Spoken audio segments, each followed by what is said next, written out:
ஆண்டவரும் அருமை இரட்சகருமான இயேசு கிறிஸ்துவின் நாமத்தினாலே உங்கள் யாவருக்கும் உங்கள் விடுதலை நேரம் என்ற நிகழ்ச்சியின் சார்பாக வணக்கங்களையும் வாழ்த்துக்களையும் கூறிக்கொள்கிறோம்.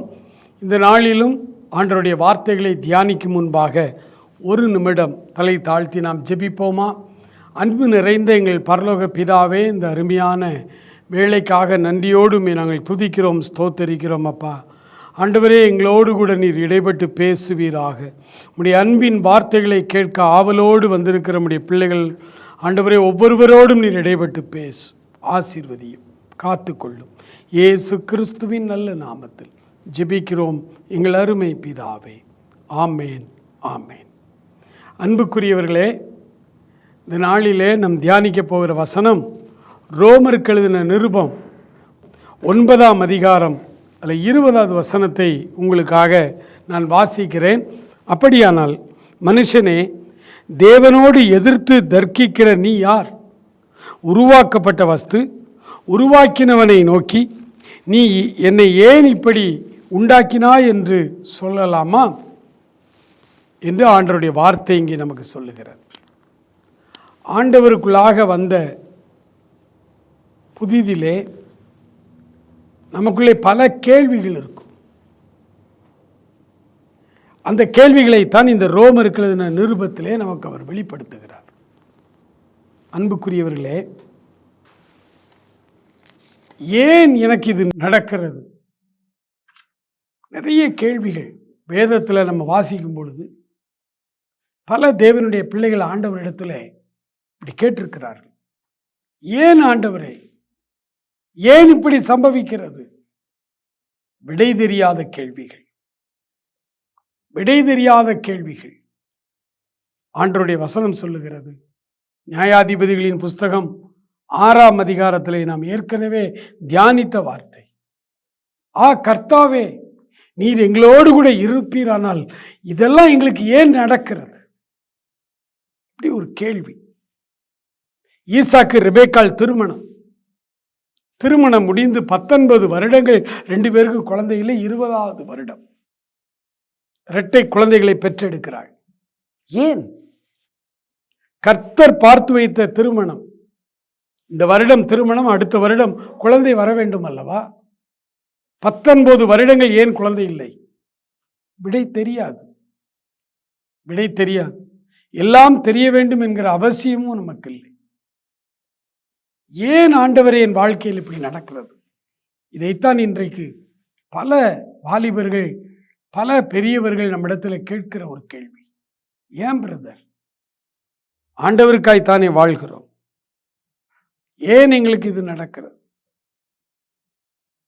இன்னும் ஒரு படி மேலே போய் பலர் கிறிஸ்தவத்தின் மேலே சாட்டுகிற ஒரு குற்றச்சாட்டு, அற்புத சுகமளிக்கும் ஊழியர் எல்லா வியாதிகளும் நீங்குவதற்காக அவர் ஜெபிக்கிறார். ஆனால் அவருக்கு வியாதி வரும் பொழுது ஆஸ்பத்திரியில் போய் படுத்துக் கொள்ளுகிறார். ஏன்? சகோதரர் டிஜிஎஸ் தினகரன் அவர்கள் மரித்து போனார்கள். அவர் மரித்து போன அவருடைய உடல் அங்கே பார்வைக்கு வைக்கப்பட்டிருந்தது. பலர் வந்தார்கள், பார்த்தார்கள், ஆறுதலாய் பல காரியங்களை சொன்னார்கள். நானும் தொலைக்காட்சியிலே லைவாய் பார்த்து கொண்டிருந்தேன். கொஞ்ச நாட்கள், சில வருடங்கள் மாத்திரம் வேளாச்சேரியில் இருக்கிற ரஜினிகாந்துடைய வீட்டிலே இவர் வாடகைக்கு இருந்தார். இவருக்கு வீடு கட்டி கொண்டிருந்தார்கள். ஆகவே வாடகைக்கு சில வருடங்கள் அங்கே இருந்தார். அப்போ நடிகர் ரஜினிகாந்த் அவர்கள் அவர் இறந்த பிறகு அவரை பார்க்க வருகிறார். உங்களுக்கு தெரியும், தமிழ்நாட்டில் ஒரு பெரிய பிரபலம் அவர். ஆகவே நிருபர்கள் எல்லாம் அவரை சூழ்ந்து கொண்டார்கள். அவர் வந்து பார்த்துவிட்டு அஞ்சலி செலுத்திவிட்டு காரிலே ஏறுகிறார். அப்பொழுது நிருபர்கள் ஓடி போய் அவரிடத்தில் கேட்கிறார்கள். அவர் என்ன சொன்னார் தெரியுமா? இன்னும் ரெக்கார்டுல இருக்கு. அவர் என்ன சொன்னார் தெரியுமா? நல்ல மனிதர், நல்ல மனிதர், உலகத்தில் எல்லாரும் சுகமா இருக்கணும்னு ஜெபம் பண்ணார். ஆனால் தன்னுடைய வியாதிக்காய் அவர் ஜெபிக்கவில்லை. அவருக்கு தெரிந்ததை அவர் சொல்லுகிறார். ஒரு புறவினத்தை சேர்ந்த ஒரு நடிகர் எவ்வளவு நாகரிகமாய் பேசுகிறார். உலகத்துக்கெல்லாம் ஜெபம் பண்ணார், தனக்காய் ஜெபம் பண்ண மறந்துட்டார். அவருடைய மரணத்தை குறித்து அவர் சொன்ன வார்த்தை. ஆனால் நம்முடையவர்கள் என்ன சொல்லுகிறார்கள்? மற்றவர்களை ரட்சித்தான், தன்னைத்தான் ரட்சித்துக் கொள்ள திராணி இல்லாமல் தொங்குகிறான் என்று அன்றைக்கு இயேசுநாதரை பழித்து பேசின அதே கூட்டம் இன்றைக்கும் சொல்லுகிறார். நிறைய பேர், சில வாலிபர்களும் அதிலே உண்டு, சில பெரியவர்களும் அதிலே உண்டு. கருமையானவர்களே, இந்த கேள்வி எல்லாருக்கும் வரும். ஏன்? நுரையீரல் புற்று சுகமாகிறது, புற்றுநோய் கட்டி மறைகிறது, குருடர்கள் பார்வையடைகிறார்கள், சப்பானிகள் எல்லாம் நடந்தது அவருடைய கூட்டத்தில். உங்கள் நடுவிலே பேசி கொண்டிருக்கிற என்னுடைய வாழ்க்கையில் நான் சிறுவனாய் இருந்த பொழுது முட்டுக்கு கீழே ஒரு கொடிய தோல் வியாதி, மிக பார்ப்பதற்கு அகோரமாய் அருவருப்பாய் தெரியும். தமிழ்நாடு முழுவதும் என்னுடைய தகப்பனார் எல்லா டாக்டர்கிட்டையும் போயிட்டார். அலோபதி, ஹோமியோபதி, சித்தா, என்ன வைத்திய முறைகள் உண்டோ எல்லாவற்றிலும் கொண்டு போய் என்னை காண்பித்தார். பிறந்ததிலிருந்து 7ஆம் வகுப்பு முடியும் வரைக்கும் எனக்கு அந்த வியாதி இருந்தது. ஒரு மருந்தும் குணமாக முடியல. 1976 வருடம் செங்கோட்டையிலே இயேசு அழைக்கிறார் மீட்டிங் நடந்தது. அந்த ஊழியத்தை பற்றி நமக்கு பல விமர்சனங்கள் உண்டு இன்றைக்கு. ஆனால் அன்றைக்கு கடவுள் அந்த மனிதரை எடுத்து பயன்படுத்தினார். நான் அந்த கூட்டத்துக்கு போயிருந்தேன். கடைசி நாள் பெரிய வரிசையில் நின்று காவல்துறையினர்லாம் வந்திருந்தாங்க. பெரிய கூட்டம். வரிசையில் நின்று அப்படியே ஜெபிக்க போகிறோம். ஒவ்வொருவருக்கும் தலையில ஒரு செகண்ட் கை வைத்தார், அவ்வளவுதான். நானும் என்னுடைய முறை வரும்போது போனேன், தலையில கை வைத்தார், வந்துச்சு. நல்ல அற்புதமான ஒரு அதிசயம் நடந்தது. ஜெபம் பண்ணி முடித்து விட்டு நான் மறுபடியும் திருநெல்வேலிக்கு வந்து விட்டேன். திருநெல்வேலியிலே சாப்டர் ஸ்கூல்லே படித்துக் கொண்டிருக்கிறேன். மறுநாள் காலையிலே நான் பள்ளிக்கூடம் செல்ல வேண்டும். குளிக்க போகிறேன். என் காலில் எப்போதும் சீல் வடிஞ்சுக்கிட்டே இருக்கும். முட்டுக்கு கீழே வெடித்து வெடித்து வெடித்து சீல் வருவது நின்று போயிருந்தது. நான் அப்போது கூட அதை பெரிய ஒரு அற்புதமா நினைக்கல. குளிச்சுட்டு அப்படியே ஸ்கூல் போயிட்டேன். ஒரு வாரம் என் கால் மறுபடியும் பழைய கால் போல சுருங்க ஆரம்பித்தது. அடியா இருக்கும் கால், மட்டும் முட்டுக்கு கீழே அப்படியே சுருங்க ஆரம்பித்தது. கால் ஷேப் வந்தது. ஒரு மாதத்திற்குள்ளாக பூரண சுகத்தை கற்றுக் கொடுத்தார். இன்று வரை சுகத்தை பெற்று நான் அனுபவித்துக் கொண்டிருக்கிறேன். எனக்கு ஒரு கேள்வி, எந்த டாக்டர்களால் குணமாக்க முடியாத என்னுடைய காலில் உள்ள தோல் வியாதி, இந்த மனிதர் எனக்கு என்ன வியாதினே தெரியாது, தள்ள கை வச்சார். அவ்வளவு தேவனுடைய வல்லமை அல்லவா அங்கே குணமாக்கியது என்னை. அவருக்கு தான் இனி யாருன்னே தெரியாதே, எதுக்கு ஜோமன் கூட அவர் கேட்கலையே. கடவுளுடைய அற்புத செயலை அற்பமாய் பேசாதிருங்க. அப்ப இந்த கேள்வி நமக்கு ஒரு, ஏன் ஆண்டவரே அவரை நீர் குணமாக்கவில்லை? இப்படி நிறைய கேள்விகள் நம்முடைய வாழ்க்கையில் இருக்கிறது. ஒவ்வொன்றாய் நம்ம பார்க்கலாம். முதலாவது, நம் ஆண்டவரை ஏற்றுக்கொள்வதற்கு முன்பு இதே கேள்விகள் நம்முடைய உள்ளத்தில் வரும். ஏன் ஆண்டவரே? அல்லது என்ன நடக்கிறது? ஆகார் என்ற ஒரு பெண் கர்த்தருடைய சித்தத்துக்கு மாறாக தன் நாச்சியாரை விட்டு அவள் வெளியே ஓடி வருகிறாள். வயிற்றுக்குள்ளே குழந்தை இருக்கிறது. ஓடி வரும் பொழுது தேவனுடைய தூதனானவர் அவளை தடுத்து, ஆகாரே, நீ எங்கே இருந்து வருகிறாய், எங்கே போகிறாய் என்று கேட்டார். அவள் உலக பிரகாரமான அந்த சம்பவத்தை சொன்ன, நாச்சியார் ஆகிய சாராளை விட்டு ஓடி போகிறேன். இல்லை இல்லை, நீ அங்கே போய் தங்கியிரு, அவளுக்கு அடங்கி கீழ்ப்படிந்திரு. ஆண்டவரை ஏற்றுக்கொள்ளும் முன்பாகவே பல நேரங்களிலே பல வாலிபர்களுக்கு ஒரு கேள்வி வரும், என்ன நடக்கிறது, நான் ஏன் இருக்கிறேன், இந்த உலகத்தில் என்ன நடக்கிறது, இப்படி ஒரு கேள்வி சமயங்களிலே நமக்குள்ளே வரும். இந்த உலகத்திலே படைக்கப்பட்ட ஒவ்வொரு மனிதனுக்கும் ஆண்டவர் ஒரு வழி வைத்திருக்கிறார், ஒரு பாதை வைத்திருக்கிறார். இந்த உலகத்தில் பிறக்கிற ஒவ்வொரு மனிதனும் அவன் தாயின் வயிற்றில் உருவாவதற்கு முன்பே அவனை கர்த்தர் பார்த்திருக்கிறார். அவர்தான் கடவுள். தாயின் வயிற்றில் உருவாகும் முன்னே உன்னை பெயர் சொல்லி அழைத்தேன் என்று அவர் சொன்னார். அதுக்கு உதாரணமாய் பல தேவ பிள்ளைகள் பிறக்கிறதுக்கு முன்பாகவே ஆண்டவர் பெயர் சொன்னார். ஆண்டவருடைய வாழ்க்கையிலே ஆண்டவர் பெயர் சொல்லி அழைக்கிறார் என்றால், ஒவ்வொரு மனிதனையுமே அவர் அறிந்திருக்கிறார் என்றால், உலகத்தில் பிறந்த ஒவ்வொரு மனிதனை குறித்தும் அவருக்கு ஒரு நோக்கம் உண்டு, ஒரு சித்தம் உண்டு. எல்லாமே நமக்கு தெரிந்திருக்க வேண்டும் என்ற அவசியம் இல்லை, எல்லாமே புரிந்திருக்க வேண்டும் என்ற அவசியம் இல்லை.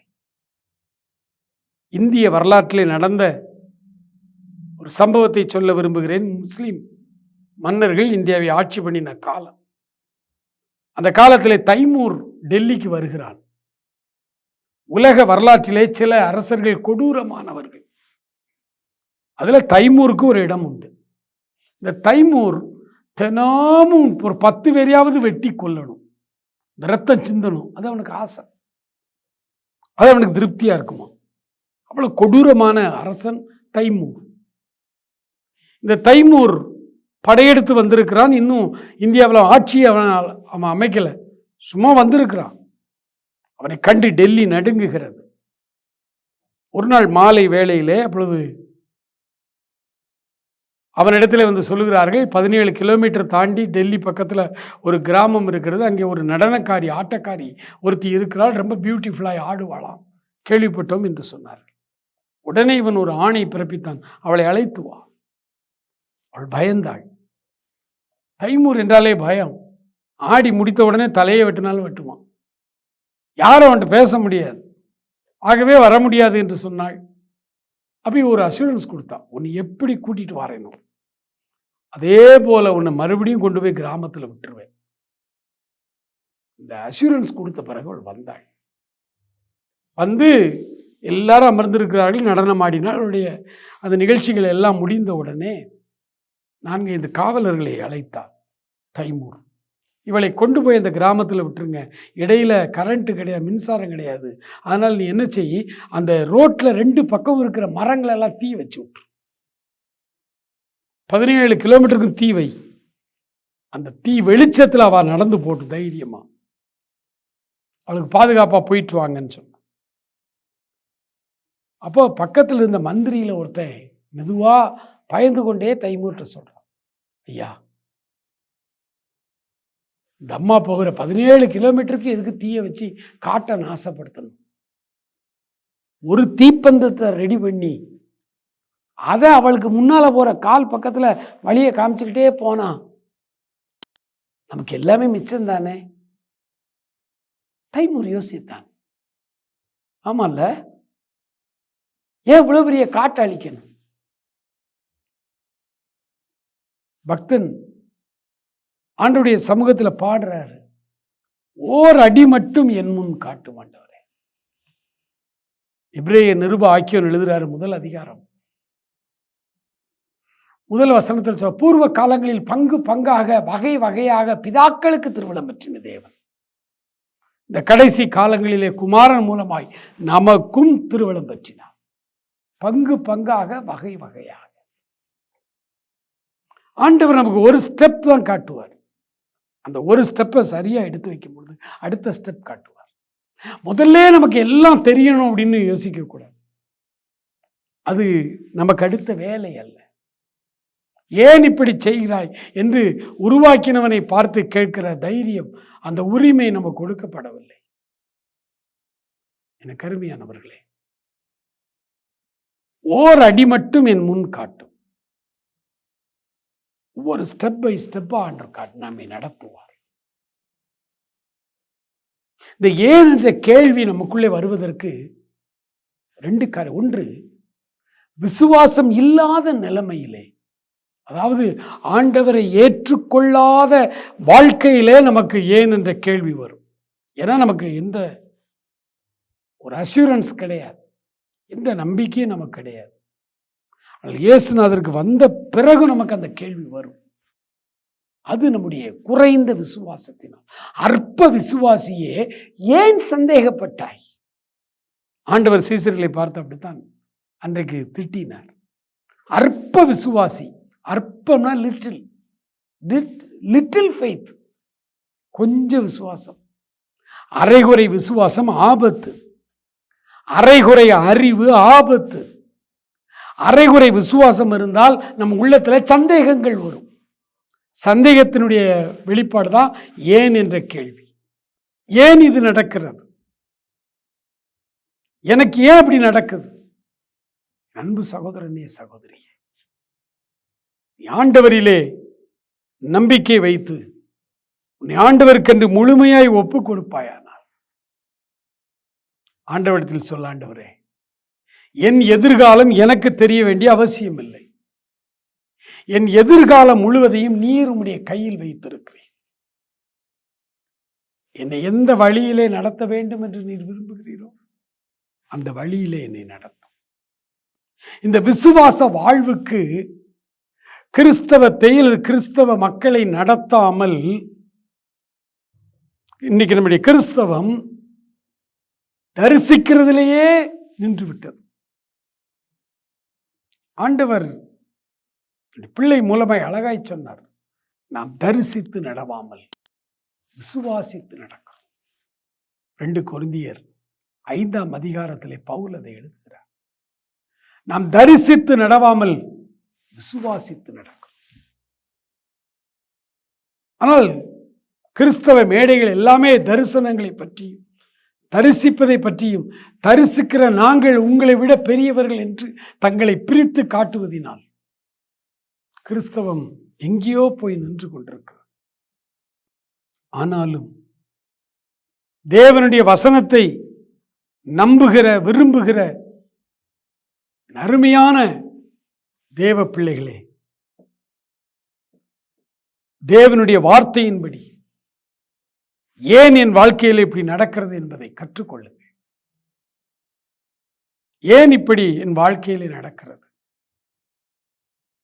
நீங்கள் ஆண்டவருடைய பிள்ளைகளானால் தலையில் உள்ள ஒரு முடி கூட தேவனுடைய சித்தம் இல்லாமல் கீழே விழாது. அவருடைய நேரடி கண்காணிப்புக்குள்ளே நீங்கள் இருக்கிறீர்கள். ஏன் எனக்கு இப்படி நடக்கிறது என்று கேள்வி கேட்கவே தேவையில்லை. யோபு தன்னுடைய வாழ்க்கையில் இந்த உறுதியா இருந்தார். ஏன் என்று அவர் கேட்கவில்லை. கர்த்தர் கொடுத்தார், கர்த்தர் எடுத்தார், அவர் ஒருவருக்கே நன்றி, ஸ்தோத்திரம் என்று சொன்னார். ஏனென்றால் அவர் தெரியும் எதிர்காலம் அவர் கையில் இருக்கிறது, பத்திரமாய் வைத்திருக்கிறார். இடையில் என்ன நடந்தால் எனக்கு என்ன பிரச்சனை? இயேசுநாதர் அதை செயல் வடிவத்திலே சீசர்களுக்கு கற்றுக் கொடுத்தார். படகிலே ஏறினார், அக்கறைக்கு போவோம் வாருங்கள் என்று சொன்னார். சீசர்கள் ஏறினார்கள். இவர் பின்னணியத்திலே போய் படுத்து அயர்ந்து தூங்கிவிட்டார். திடீரென்று அந்த கடல்ல பயங்கர அலை, கப்பல் கவிழ்ந்து விடும் போல ஒரு நிலைமை. சீசர்கள் பிரயாசப்பட்டு பார்த்தார்கள், அவருடைய முயற்சிகள் எல்லாம் தோற்று போய்விட்டது. ஆண்டவரிடத்திலே வந்தார்கள். ஆண்டவரே எங்களை காப்பாற்றும் என்று கதறினார்கள். இயேசுநாதர் எழுந்தார், இறையாதே அமைதலாயிரு என்று காற்றையும் கடலையும் அதட்டினார். சீசர்களை பார்த்து, ஏன் சந்தேகப்பட்டாய்? கேள்வியதான், ஏன் சந்தேகப்பட்ட? நான்லாம் சொல்லியிருக்கேன் அக்கறைக்கு போவோம் வாருங்கள் என்று. அலை வந்தால் உனக்கென்ன, காற்றடித்தால் உனக்கென்ன, கப்பலே கவிழ்ந்தால் தான் உனக்கென்ன? நான் சொல்லி இருக்கிறேன் அல்லவா, வானமும் பூமியும் ஒளிந்து போனாலும் என் வாயின் வார்த்தைகள் ஒரு நாளும் ஒளிந்து போகாது. கருமையான ஆண்டவருடைய பிள்ளைகளே, ஆண்டவர் உங்கள் வாழ்க்கையிலே சில புரியாத காரியங்களை அனுமதிக்கும் பொழுது ஏன் என்று கேள்வி கேட்காதிருங்கள். ஆண்டவருக்கு நன்றி செலுத்துங்கள். ஆண்டவர் எனக்கு என்ன நடக்குன்னு புரியல, ஆனா ஒண்ணு தெரியும், என்னை உம்முடைய உள்ளங்கையில் வைத்திருக்கிறீர். என்னை நீர் அறிந்திருக்கிறீர் ஆண்டவரே. அது எனக்கு தெரியும். அது எனக்கு போதும். அது எனக்கு போதும். அன்புக்குரியவர்களே, ஆண்டவரின் மேலே சார்ந்து இருக்கிற ஒரு வாழ்க்கை, ஆண்டவரையே சார்ந்து வாழ்கிற ஒரு வாழ்க்கை, ஆண்டவரிடத்தில் முற்றும் முறிய உங்களுடைய வாழ்க்கையை ஒப்பு கொடுத்து, ஏன் என் வாழ்க்கையில் இப்படி நடக்கிறது என்ற கேள்வியை முதலாவது உங்களை விட்டு எடுத்து போடுங்க. ஆண்டவர் உங்களை சரியான பாதையில நடத்த அவர் பல காரியங்களை நம்ம கற்றுக் கொடுக்கிறார். பல காரியங்களை கற்றுக் கொடுக்கிறார். நமக்கு பிரச்சனைகள், போராட்டங்கள் வருகிறது என்றால் ஆண்டவருடைய பிள்ளைகளுக்கு வருகிற எல்லாவற்றுக்கும் ஒரு நோக்கம் உண்டு. விடை தெரியாத சில காரியங்கள், சம்பவங்கள் நம்முடைய வாழ்க்கையில் நடக்கும் பொழுது, என்னுடைய அனுபவத்திலிருந்து சொல்லுகிறேன், நாம் செய்ய வேண்டிய முதல் காரியம், இந்த காரியம் என்னுடைய தவறினால் வருகிறதா? நான் தப்பு செய்து இந்த காரியம் நடக்கிறதா? அதை மாத்திரம் செக் பண்ணணும். இல்லை, நான் எந்த தப்பும் செய்யலை, ஆனால் எனக்கு தப்பா நடக்குது என்றால் கவலையே படாதீர்கள். கர்த்தருக்கு ஸ்தோத்திரம், ஆண்டவரே நம்மை நடத்துகிறார். யோசேப்பினுடைய வாழ்க்கை அப்படித்தான். 17 வயது இந்த இளைஞனுக்கு ஒரு சொப்பனம் கண்டான். அதை தன் சகோதரருக்கும் தன் அப்பாவுக்கும் அறிவித்தார். அவர்கள் எல்லாரும் கடிந்து கொண்டார்கள், எல்லாரும் அவனை பகைத்தார்கள். அதன் பிறகு அவன் வாழ்க்கையிலே துன்பங்கள் ஆரம்பித்தது. இஸ்மவேலிடத்திலே விற்று போடப்பட்டான். 20 வெள்ளிக்காசுக்கு அவனை விற்றார்கள். எகிப்திலே அடிமையாய் கொண்டு போகப்பட்டான். போத்திப்பார் வீட்டிலே வேலைக்காரனாய் எங்கே இருந்தான். அங்கே அவன் மேல் தவறான குற்றம் சாட்டப்பட்டு சிறைச்சாலையிலே அவன் அடைக்கப்பட்டான். அவன் உள்ளம் அவனுக்குள்ளே அடைபட்டிருந்தது. அவனுக்கு விடை தெரியாத கேள்விகள். ஆனால் அவன் அமைதலாய் தன் எதிர்காலத்தை, இந்த சொப்பனத்தை அப்படியே நம்பி, அப்படியே கையில், ஆண்டவர் கையில் கொடுத்துட்டான். தேவன் என்னை நடத்துகிறார், அவர் என்ன நடத்தினாலும் சரியாத்தான் இருக்கும். இந்த ஒரு தீர்மானத்துக்குள்ளே அவன் வருகிறான். இந்த ஒரு தீர்மானத்துக்குள்ளே அவன் வருகிறான். ஆண்டவரே, என்னை முற்றிலுமாய் உம்முடைய கைகளிலே தருகிறேன், நீர் பொறுப்பெடுத்துக்கொள். ஏன் என்று நான் இனி கேள்வி கேட்க மாட்டேன். ஏன் எனக்கு இது நடக்கிறது என்று கேட்க மாட்டேன். நான் ஜெபிக்கிறேன். என் எதிர்காலத்தை உம்முடைய கைகளிலே தந்திருக்கிறேன். என்னை அக்கறை கொண்டு சேர்க்கும் வல்லமை உம்மிடத்தில் உண்டு. இடையில் என்ன காற்றடித்தால் எனக்கென்ன, புயல் அடித்தால் எனக்கென்ன, நான் அக்கறை போய் சேருவேன். நிம்மதியா என்னுடைய வாழ்க்கை ஓட்டத்தை நான் ஓடுவேன். ஆண்டவரே, ஆண்டவரிடத்தில் சொல்லுவோமா? அன்புக்குரியவர்களே, என்ன கேள்வி உங்களுக்கு இருக்கிறது? நான் ஆண்டவரை ஏற்றுக்கொண்டேன், பிறகு ஏன் எனக்கு இப்படி நடக்கிறது என்றால், சமீபத்தில் ஒரு சகோதரி, சின்ன பிள்ளை, 17 வயது இருக்கும், ஃபோன் பண்ணி கேட்டாள். அவர் சொன்னார், அங்கிள், வீட்டில் வேதம் வாசிக்க விட மாட்டேன் என்கிறார்கள், எனக்காய் ஜெபியுங்கள், நான் என்ன செய்ய வேண்டும்? நான் ஆண்டவரை ஏற்றுக்கொண்டேன், ஏன் எனக்கு இப்படி நடக்கிறது? பல காரியங்களை சொல்ல, எல்லாவற்றையும் சொல்ல முடியாது. அவள் எப்படி வேதம் வாசிக்க வேண்டும் என்று கற்றுக் கொடுத்தேன். அன்பானவர்களே, இயேசுவின் பிள்ளைகளாய் நாம் மாறிவிட்டால் அதன் பிறகு நம்முடைய சகல பொறுப்பையும் அவர் எடுத்துக் கொள்ளுகிறார். அமைதலாய் விசுவாசத்தோடு நாம் காத்திருக்க வேண்டும். ஆண்டவருடைய சமூகத்தில் ஜெபிப்போமா? அன்பு நிறைந்த எங்கள் பரலோக பிதாவே, இந்த அருமையான வேலைக்காக நன்றியோடு நாங்கள் துதிக்கிறோம். ஆண்டவரே, தேவனாகிய கர்த்தர் எங்கள் வாழ்க்கையில் எல்லா பகுதிகளிலும் எங்களோடு கூட இருந்து எங்களை நடத்துகிறவராக, எங்களை ஆசீர்வதிக்கிறவராக, எங்களை கரம் பிடித்திருக்கிறவராய் இருக்கிறபடினால் உமக்கு நன்றி ராஜா. பூர்வ காலங்களிலே பங்கு பங்காகவும் வகை வகையாகவும் பிதாக்களுக்கு திருவிழம்பற்றின தேவன் இந்த கடைசி காலங்களிலே குமாரன் மூலமாய் எங்களுக்கும் நீர் திருவிழம்பற்றி இருக்கிறீரப்பா. உமக்கு பின்னால் விசுவாசத்தோடு நாங்கள் கடந்து வர எங்களுக்கு உதவி செய்திருக்கிறோம்.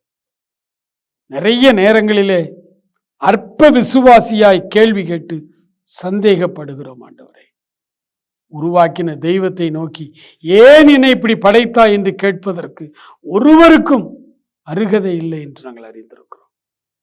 ஒரு நாள் கூட எங்களுடைய வாயிலிருந்து ஏன் எனக்கு இப்படி நடக்கிறது என்று கேள்வி கேட்காதபடி உபத்திரவங்களின் வழியாய், வேதனைகளின் வழியாய், துன்பங்களின் வழியாய், துயரங்களின் வழியாய் உம்மை மாத்திரம் பின்பற்றி வர உதவி செய்தார். உம்மை மாத்திரம் பின்பற்றி வர உதவி செய்தார். பிள்ளைகளை கௌரவமாய் நடத்துகிற எங்கள் ஆண்டவர் தகப்பனே, பிள்ளைகளை ஆசீர்வதி. நேர்த்தியான இடத்தில் எனக்கு ஒரு பங்கு உண்டு என்று சொன்ன மாதிரி சிறப்பான சுதந்திரம் எனக்கு உண்டு என்று சொன்னது போல பிள்ளைகளுக்கு ஆசீர்வாதமான வாழ்க்கையை நீர் வாக்களித்திருக்கிறபடியினால் உமக்கு ஸ்தோத்திர ராஜா. உமக்கு நன்றி அப்பா, உமக்கு நன்றி ஆண்டவரே. ஒவ்வொருவரையும் ஆசீர்வதி, ஒவ்வொருவரையும் ஆசீர்வதி, காத்துக்கொள்ளும், வழி நடத்தும். இயேசு கிறிஸ்துவின் நல்ல நாமத்தில் ஜெபிக்கிறோம் எங்கள் அருமை பிதாவே. ஆமேன், ஆமேன்.